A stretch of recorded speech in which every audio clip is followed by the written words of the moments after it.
నేను డాక్టర్ యుగంధర్, పల్మనాలజిస్ట్ని, విధాత హాస్పిటల్, విజయవాడ. ఈరోజు మనం చెప్పుకున్న టాపిక్ ఏంటంటే స్లీప్ డిజార్డర్స్, ఓఎస్ఏ. ఓఎస్ అంటే obstructive sleep apnoea. Obstructive sleep apnoea గురక అనేది చక్కగా మన పూర్వీకులు ఏమైనా అంటే బాగా తిని పడుకొని నిద్రపోతున్నాడు, ఉరకబెట్టి నిద్రపోతున్నాడు అంటారు. అది ఒక జబ్బు.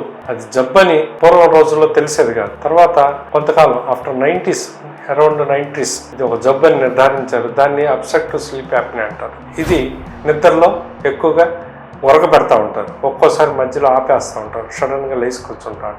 వీళ్ళకి పగలపూట జర్నీ చేసేటప్పుడు కానీ పగలపూట నిద్ర వస్తూ ఉంటుంది, డ్రౌజీగా ఉంటారు.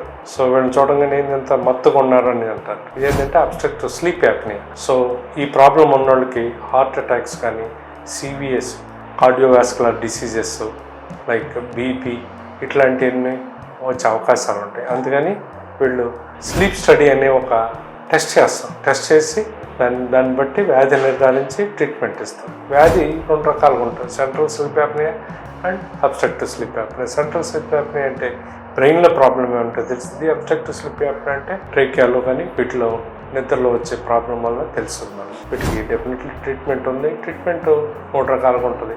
ఒకటి డ్రగ్స్, రెండో రకం సిప్యాప్ ఆర్ బైప్యాప్, వీటిని పెడతాం. మూడో రకం ఏంటంటే సర్జరీ చేస్తారు. ఇది యూజువల్గా ఈఎన్టీ సర్జన్ చేస్తారు.